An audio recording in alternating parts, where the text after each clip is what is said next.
آگے بڑھیں گے اور خبر شامل کر لیں گے MB نیوز کے نمائندے ساجد رضوی کی رپورٹ کے مطابق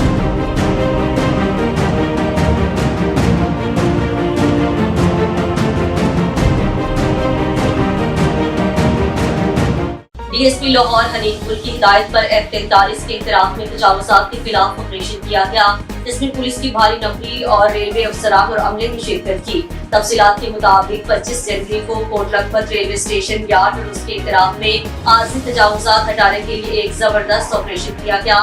اس کی سربراہی ملک محمد اشرف AOW کاڑا SHO لاہور اور ASI ذوالفقار علی نے کی۔ Station master Kot Lakhpat railway station چوکی انچارج لاہور گیٹ نے زبردست آپریشن کیا، تمام عارضی تجاوزات ہٹا دی گئی۔ بھینسوں کے باڑے، فروٹ کی ریڑیاں، رکشہ سٹینڈ وغیرہ اور میٹنگ سٹال وغیرہ سب ہٹا دیے گئے۔ مزدوروں کی بڑی تعداد اور پولیس کی بھاری نفری موجود تھی۔ اس موقع پر ملک محمد اشرف کا کہنا تھا کہ ریلوے کی اراضی کو قبضہ مافیا سے چھڑا کر ہی دم لیں گے، اس پر کوئی سمجھوتا نہیں کریں گے۔ انہوں نے مزید کہا، ہم میڈیا کی ٹیم کا بھی شکریہ ادا کرتے ہیں جنہوں نے اس آپریشن کی کوریج کی۔